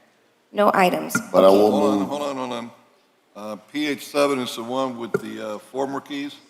No, that's gonna That's be- the NFTs. I had an objection, and I had a call and that says that it's going to be removed. The keys are going to be removed. Keys are not going to be And- sold because it is a special, that is, it's a special award that has a lot of significance for the city of Miami, and not everybody, it's not given to anybody. And the It- seal should also be removed. Yes. There's only That's two right. sacred things that the city has. Its seal and its key. Yes, Commissioner. So move the other both items? will be removed. But furthermore, and we could take this out for a minute, then bring it back if you want to vote on the rest. I want to get on the record the breakdowns, percentages, and how all artists can participate.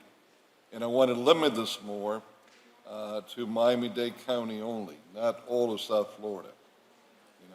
I know that they got some wonderful artists in Broward, in Palm Beach, and in the Keys, but we're Miami, and we want to limit it to Miami-Dade County. What do you mean by Can that? can we have those friendly amendments, no seal, no city keys, and limited to artists that are located in Miami-Dade County? Yes, Chairwoman. My name is Eric Gavin, Executive Director for Venture Miami. We are proffering that moving from NF keys to the city to NFT collectibles, focusing on the history and culture of the city of Miami. Absolutely. Adding a clause to not use any likeness of the city, either the keys or the seal, and making sure that the artists are coming from the city of Miami specifically. Okay, now, can you also give us the percentage breakdowns? Because I've heard so many. Yes, sir. And I don't know anymore who's getting what, who's in Yes. first, who's in second. Yes, sir.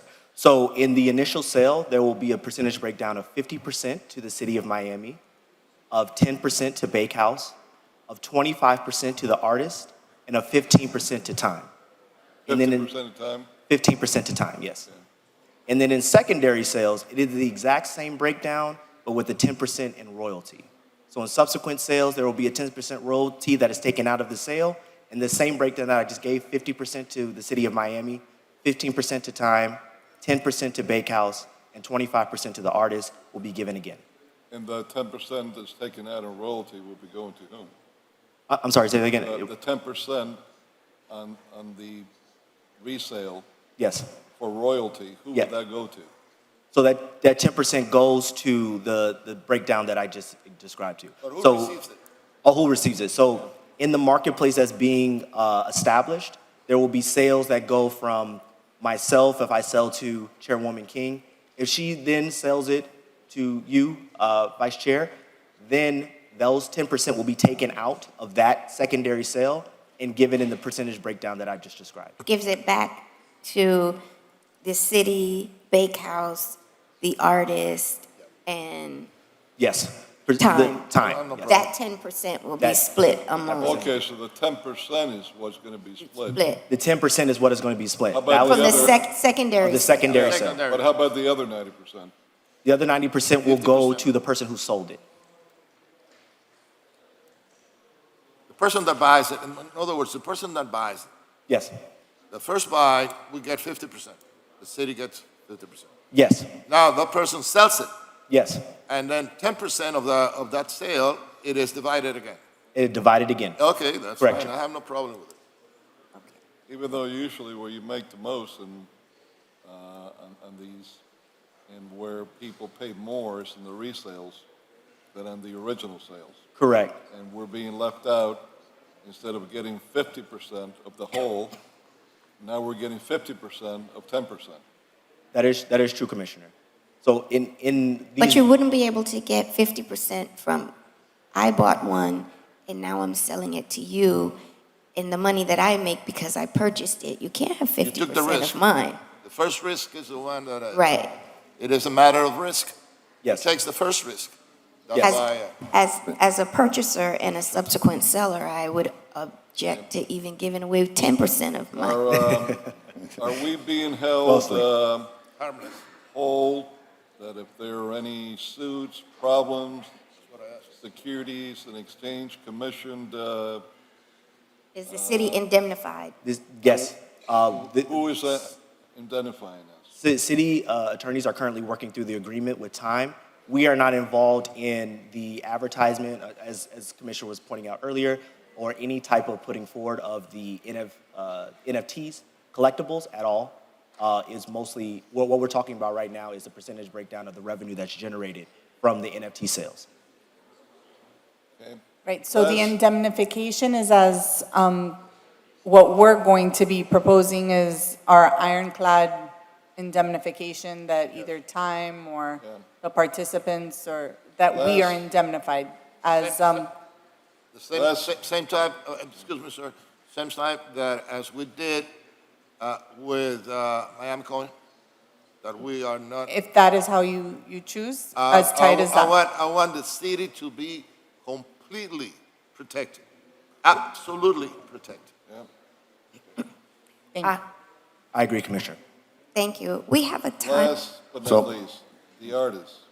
Yes. How are we going to make sure that you don't have to be an insider artist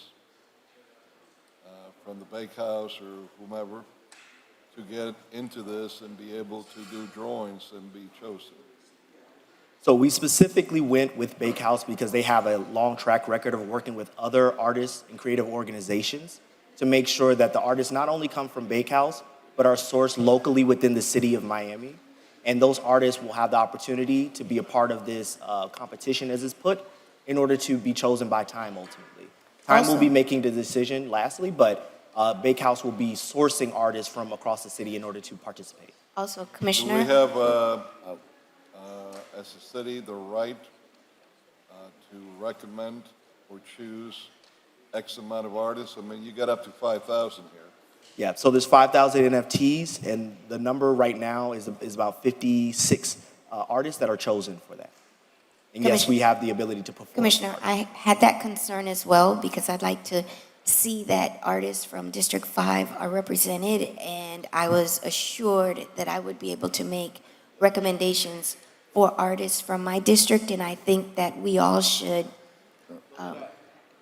be afforded that opportunity to select artists from within our districts, if you can So add that. how many artists can we choose from our districts as a minimum? So we could include that as part of it? Of course. Yes? They're asking for a minimum. For a specific number? Yes. What would be? That would depend on the last number of artists that are chosen. Right now, the number was sitting around 56. So that How breakdown many would need to artists be. are you looking for? It's going to be a breakdown of the 5,000 NFTs that are created. There's not a specific number that we were looking for, just making sure that the number coincide with what commission thought best. So if there's a number that we can go to split evenly amongst the Yeah, districts, so we can let's have go, that. let's be generous. We'll go with 20%. Each of us can choose 200 artists to recommend. And that You would said, probably- I'm sorry, say it again. You said 200? 20%. 20% of your total amount, which would be 1,000 out of 5,000, and each member of the commission can recommend 200. As a clarification point, an artist would be making multiple copies of NFT, so it's not one artist to one NFT, so there wouldn't be that many artists that would be split amongst the district. It's 56. Yeah, if I may, it's It's 56 artists. artists. They're going to generate the 5,000 NFTs. Yes. So it's 56 artists, so you have to decide amongst yourselves how many of those artists you would want out of the 56. There aren't. 3.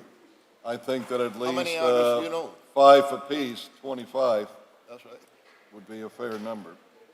Yeah, so we can work in a percentage breakdown if that makes sense okay. for commission. 5 apiece? 5 apiece. Yes. All right. Maximum. So if you Thank could you. include all of that, I think we can move forward now with our. But we could also allow another commissioner to pick artists in your district, for example. If I pick 3, you can have my other 2, right? Well, You can do that. we can negotiate among ourselves. Yes. We always do that, though. Yeah, I have a friend and a friend of a But friend. remember, the city gets 50% out of all negotiations. I think we can move forward. Okay, so do I have a motion? I'm going to make a motion for PH1, PH3, PH4, PH5, PH8, 9, and 10. We have to wait. You forgot page 7. Well, PH7. I'm sorry, PH7. We have to wait until 10 more minutes for PH6. Right. So I make a motion for all of them I second it. With the amendments on PH. with the amendments, All the amendments. with all the amendments have been discussed. There's a motion and a second. All in favor? Aye. All of the PH1, PH3, PH4, PH5, PH7, 8, 9, and 10 have passed unanimously. And can anyone see if PH6, the presenters are ready to come? PH6.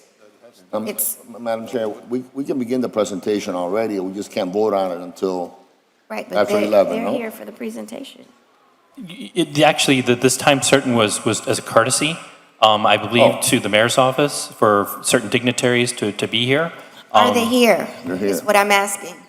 I will have to reach out to the mayor's The time office. certain was at 11. It's 5 minutes to 11. They should be here. Can I will we- reach out to the mayor's office. I think I saw them. They're in the mayor's. They're coming down. They're coming from what down. They're in I'm the being mayor's office. Okay, in the meantime, are there any RE items that you would like to pull? We can at least address that. Are there any RE items that my colleagues would like to pull? Vice Chair? Obviously. RE6 needs to be pulled to be amended, or amended at least. Amended or pulled? Amended.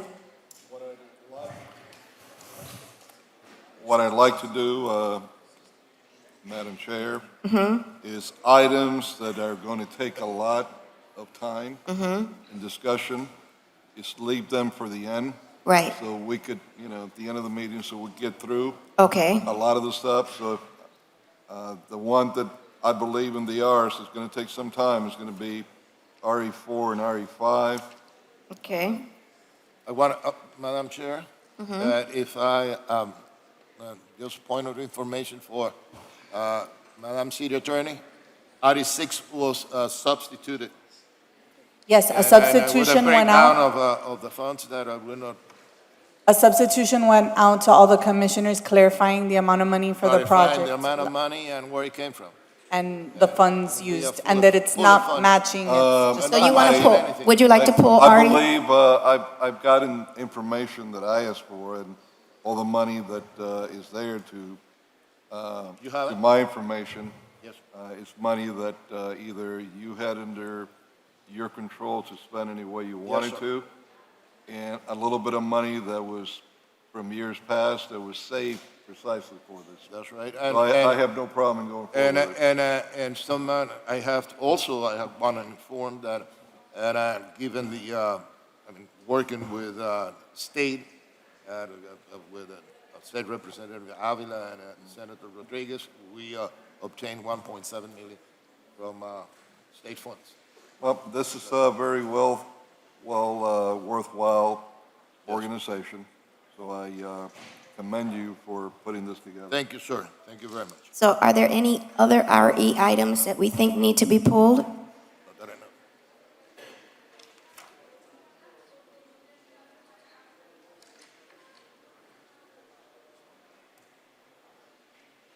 Do we move it?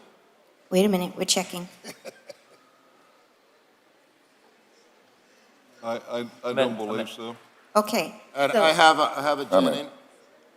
Commissioner Russell? Thank you, Madam Chair. I just have a- RE16, I have a Jennings disclosure. I received a letter.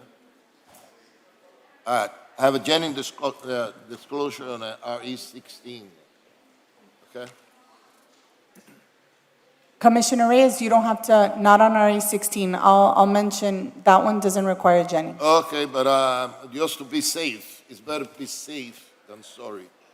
Commissioner Russell? Thank you, Madam Chair. On R11, I just have a small amendment, if I may.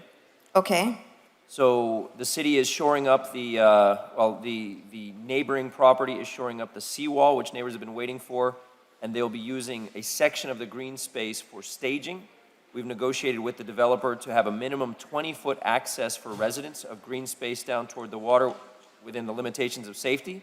But it says in the current MOU, it says should allow 20 foot. I'd like that changed to shall, so they will do it. Okay. Victoria?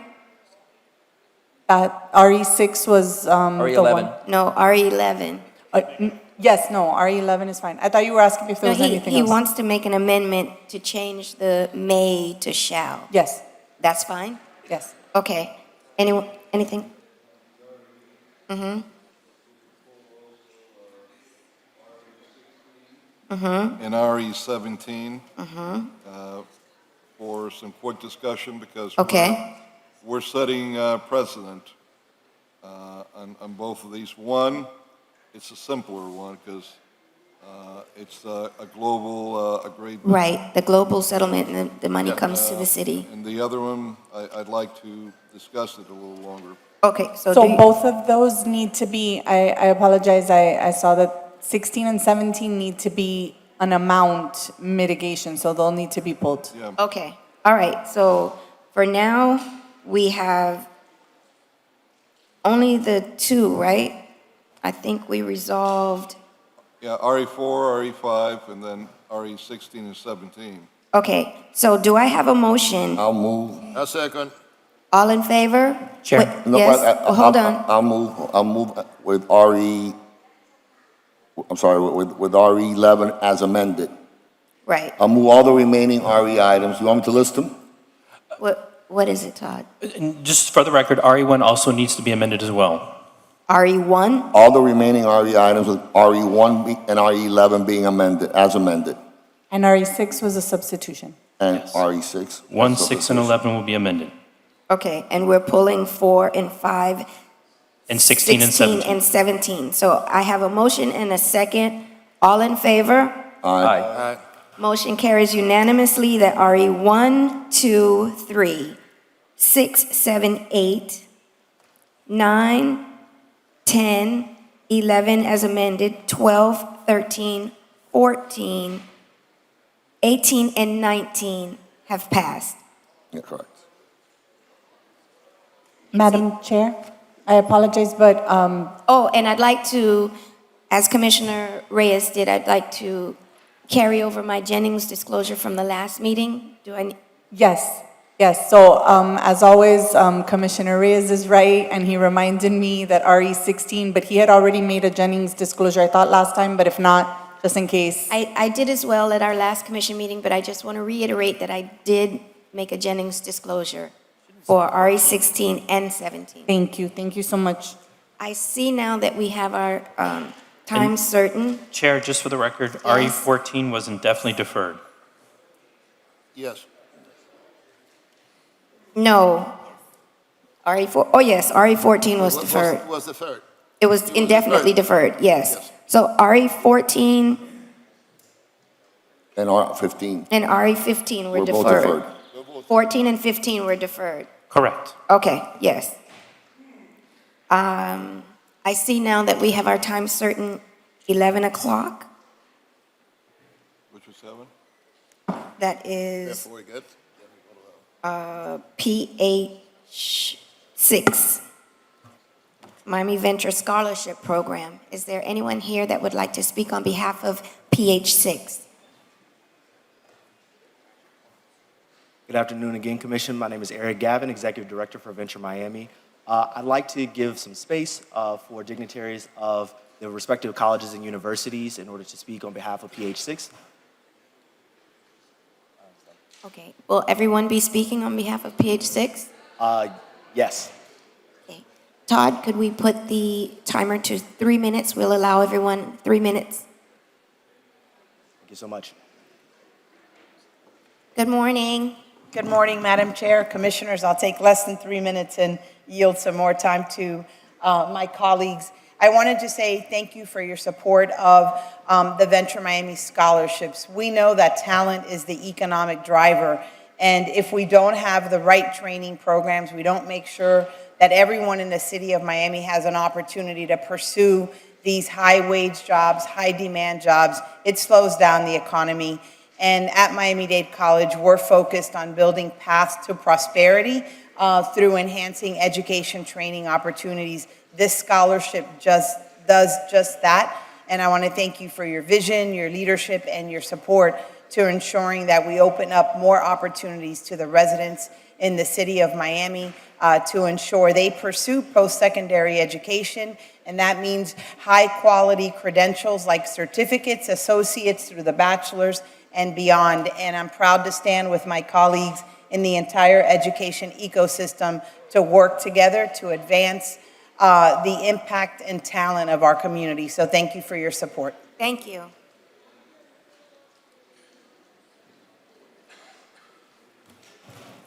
Good morning. Good morning. Good morning. Bruno Borges speaking on behalf of the Miami Foundation.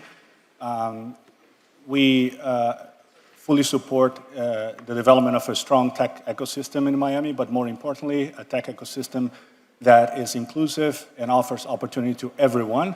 And we know talent is a big part of that. So we are here to express our full support to this initiative because we strongly believe that this initiative is a huge step in that direction.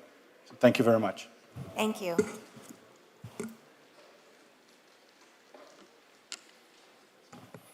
Good morning, Chairwoman King and Commissioners. My name is Ken Jessel. I am the interim president of Florida International University and a proud resident of the city of Miami. Florida International University strongly supports the Venture Miami Scholarship Program. This is so important in keeping the talent that we have coming out of our high schools right here in the city of Miami and helping to improve the economy of this great city and this great community. This is a matching program, so the dollars that are going to be provided by the Miami Foundation will be doubled.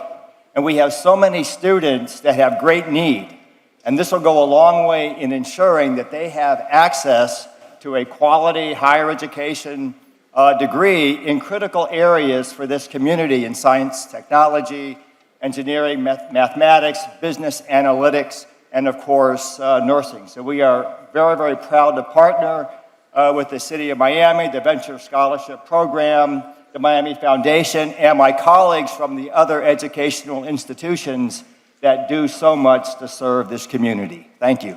Thank you. Good morning. I'm Jeff Dirk. I'm the Executive Vice President and Provost at the University of Miami. And like my colleagues, I too want to express the University of Miami's enthusiasm for this project and our commitment to ensuring the development of the highly qualified workforce that this region needs.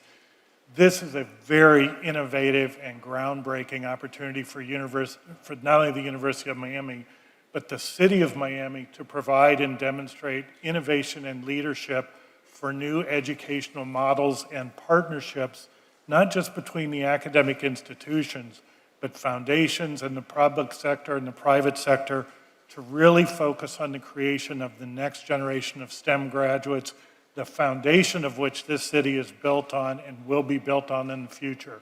So we speak on behalf of not only the students, but also our institutions and our strong support and enthusiasm for the partnerships we've forged and the future of the students from this region. Thank you. Thank you.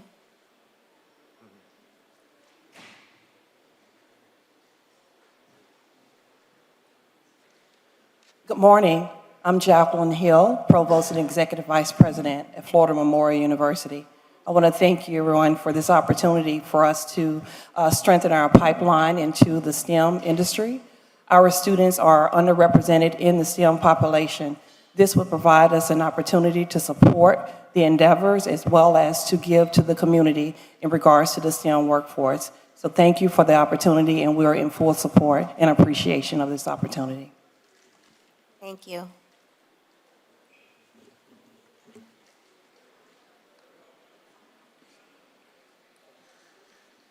Good morning, Madam Chair, members of the Commission. My name is Tabitha Fazzino with Miami-Dade County Public Schools. I'm here representing our Superintendent, Dr. Jose Aldotris. We are here in great support of this venture with Venture Miami, with our colleagues in post-secondary, and just want to indicate that the opportunity that this will present for the students that are currently in our high schools is immense. The fact that it is a matching grant, it can be combined, stackable, if you will, with other funding that will support education, will go very far in making the dream of a college education, particularly in the STEM area, a reality for so many of the students that reside here in Miami, and we're fully in support. Thank you very much. Thank you.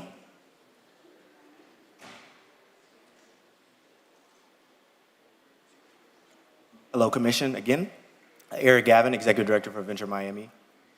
As you just heard, this is a scholarship to push not only the unification of colleges and universities that exist in and around the city of Miami, but also provide an opportunity for citizens and young high school students to be able to go to college and think about STEM program as a reality. We know that all the influx of technology that has come into the city has brought up questions about accessibility, and this is our answer to trying to make sure that we are creating accessibility in the STEM programming field. Madam Chair? Please. As a former teacher and a former employee of Miami Public Schools, I'm real proud that we're doing this. I know the importance because I had many students that I know now that could have benefited from a program like this. And therefore, since this is a magnificent program, it's going to help so many of our students, I am moving it, Madam Chair, I move this PH 6 for to a vote. Second. I have one concern on how the scholarships are going to be divvied up because I want to make sure that District 5 is represented. Our students, can you explain how the funds will be allocated? For example, Miami-Dade College's tuition is far less than the tuition for University of Miami. Correct. And I wouldn't want to have students attending University of Miami take the bulk of the scholarship, and then Miami-Dade College, where many of students from my district may come from, or Florida Memorial. I just want to make sure that it is an equitable split for all of the universities and not one university receives more of an opportunity than others. That's a Yes. that's a great point, ma'am. Given the disparity of tuition that each of the schools have, and that's a great point, and maybe we can do a percentage. Oh, I don't know how that we're going to be distributed, but we have to give equal opportunity to every single. Yes. So, Chair- My apologies, my apologies. Chair, is that an amendment? Proposing an amendment? Let him speak, and then maybe he has an answer that would satisfy my inquiry, and we won't have to have an amendment. understood. So my team looked into this issue of what there might be an off balance both on tuition and the amount of students who go to one college or another. Based off of that, even when we did the matching program and made sure that we leveraged the amount that is being matched by each one of the universities, it still added up to a range that was acceptable based on the amount of students who come from high schools within the city of Miami. So even though there might be more that go to Miami-Dade College, we have created a range that made sure that based on the analysis that we provided, it would cover students who decide to go to Miami-Dade College, who might go to University of Miami, who might go to FIU, who might go to Florida Memorial. So we do have background and information on that we can provide for you to make sure that that is clear on its face. And then we also have some people on our team who have done that analysis that can provide additional commentary if necessary. I'm not clear you answered my question. Did you guys understand? I understand. I'm just checking, because he said a whole lot of I don't know what. Okay, try that again. What I am trying to determine Yes. is whether or not there is some equitable policy in this scholarship where students from all of the districts will have an opportunity to take advantage of this scholarship. Yes. Students from District 5 who more than likely will be attending Miami-Dade College and then attending FIU through that wonderful program.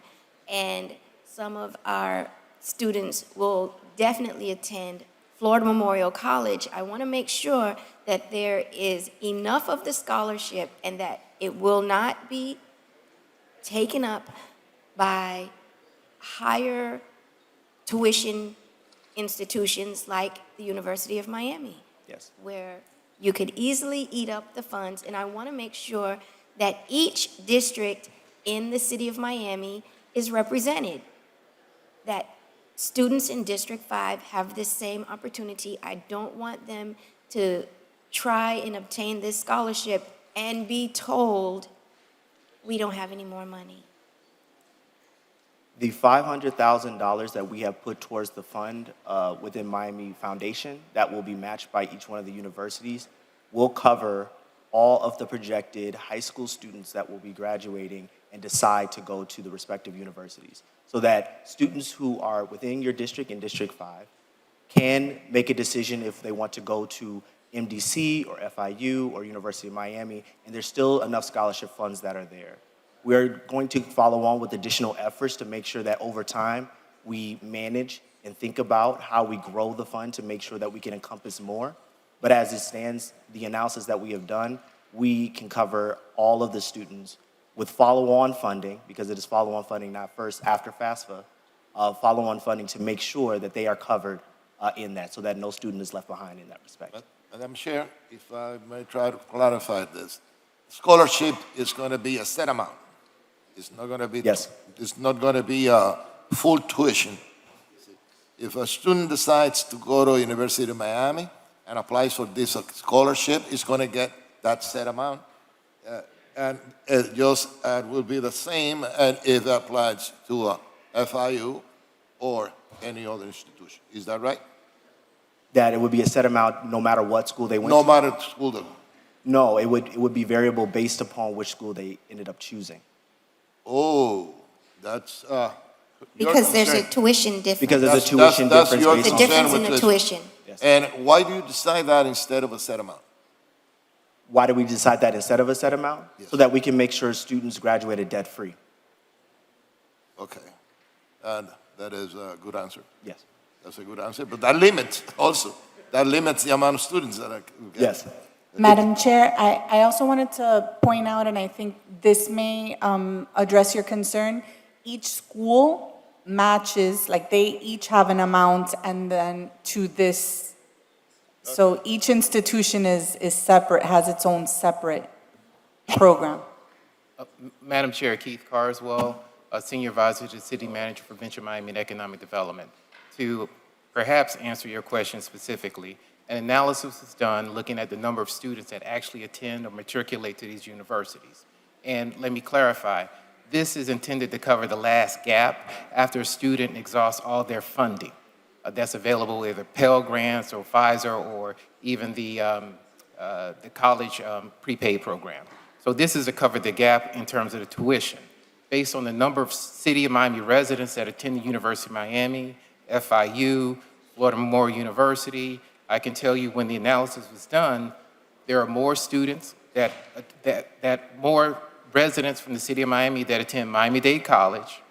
So the actual number of students that attend there is higher, and the number of dollars to support those students that attend Miami-Dade College is higher than the University of Miami. So if the concern is that the disparity in terms of the tuition costs, but when you take a look at the number of students that actually go to the universities that are City of Miami residents and the actual number of dollars to cover that last gap in the tuition, University of Miami and even Florida Memorial University will not get the lion's share of the funding. And so the intent is that we fund it for the first 2 years. We're going to work with the Miami Foundation. They have the giving days. We're going to solicit support from a lot of the tech companies that are moving here to support this type of initiative. And the idea is that after the second year, this fund will stand on its own and be self-supporting. So the analysis, in short, was done. And again, I think How many high schools do we have in District 5? we have, my alma mater is just outside of District 5, Northwestern, but we claim it as the City of Miami. Northwestern is Yeah, in District 5. it's a county, well, it's, No, and- Northwestern is in the City of Miami. okay. And we have Jackson, we have Booker T, we have ITAC, and you have Edison. And then you have Jackson, which is, I think, D1, and you have Miami High. And those are all the high schools in the City of Miami. Yes, What about Mass Tech? yes. On Key Biscayne. Yes. Okay. Fair. Please. You had mentioned Florida Memorial College. Is that included in this group of universities and colleges? Yes, it is. And stand corrected, there are a couple of other high schools. There's Young Women Prep, Young Men Prep, there's DASH, Love Memorial Enforcement High School, and the School for Advanced Studies on Wilson campus. So there are a number of high schools. Is Barry University included also? No, they're not at this point. Is St. Thomas University included? Not at this point. Why not? Typically, we have partnered with these colleges and universities on a number of initiatives that we've had. It's not by anything that was done intentional. I think that over a period of time, if we want to expand the number of partners that we have in this program, we're very open to that. I also want to indicate that that $500,000 investment that we're making, these partners have leveraged that to the tune of in excess of $3 million in financial commitments. So to the extent that they want to participate in the program, they're willing to match or exceed what our partners are doing, we're welcome to as many colleges and universities participating in the program. Maybe you might want to translate what he said to me. But I will say that I am a proud graduate of Miami-Dade Community College at the old age. I am as well. At the old age of 18. And I graduated from FIU twice. First time I was 20, after I went through the police academy. So, having said that, I want to make sure that the private universities understand that I'm not trying to discriminate against them or the public. However, this year is the way that colleges are being graded are a little different. For instance, Newsweek is going to be grading colleges based on their overall rankings. One of the things that they're going to include is the average student debt. So each university is going to want to make sure that their students don't end up graduating with a high debt, because it's part of what seems to be the trend that Newsweek is going to start on the ranking of colleges, besides many other areas, of course, into the future. So all this kind of monies that are being given to colleges is going to be very helpful to them in those rankings also, outside of all the other reasons that we know in getting kids out there. But I'm concerned that, I mean, the difference of a University of Miami, that while I didn't graduate from there, I love their football team, and I'm a great supporter of it. I'm afraid that it's going to put all the other public universities, in particularly, at a disadvantage how the money is going. So and the fact that, for instance, St. Thomas, Berry are not included in at least something. We have a lot of our students that go to those universities from the city of Miami. They're two Catholic universities. Nevertheless, they're private. So I'm including them, like Florida Memorial and the University of Miami in the private sector. But I'm afraid that depending on how many scholarships go to the University of Miami, they could take up a lot more and leave the public universities with a lot less because of the difference in cost. I mean, it's night and day difference. Excuse me. That's the only thing that concerns me a little bit, that it is based on tuition instead of being based on, like most scholarships. You see, you have a set amount that you can apply for let's say $5,000, $10,000, but this is based on tuition, the cost of tuition. Yes. And that is, I think that is what it is concerning to Madam Chair and I think everybody. And I want to inform, because people that are watching, many people believe that charter schools, they're private schools, but they are part of the graduates from, when you count high schools, you also have to count charter schools that they are high schools within our city, because they are part also of the public system. Understood, Commissioner. Commissioner Russell? Thank you very much. Madam Chair, do you have a motion yet on this item? We do, right? Thank you. Yes, and I'd also like to be counted as a co-sponsor of this item. I'm so impressed with Venture Miami's efforts here, the city administration, for working together with the universities on doing this. This is going to change a lot of kids' lives. So thank you very much. I'm very proud to vote on the move on this. Are we ready? Do we have a second? Well, did we get any guarantees in our discussions here? He wants to know if we have gotten any guarantees. What you shared with me is more than likely, the lion's share of the money will go to Miami-Dade College because that has been the trend.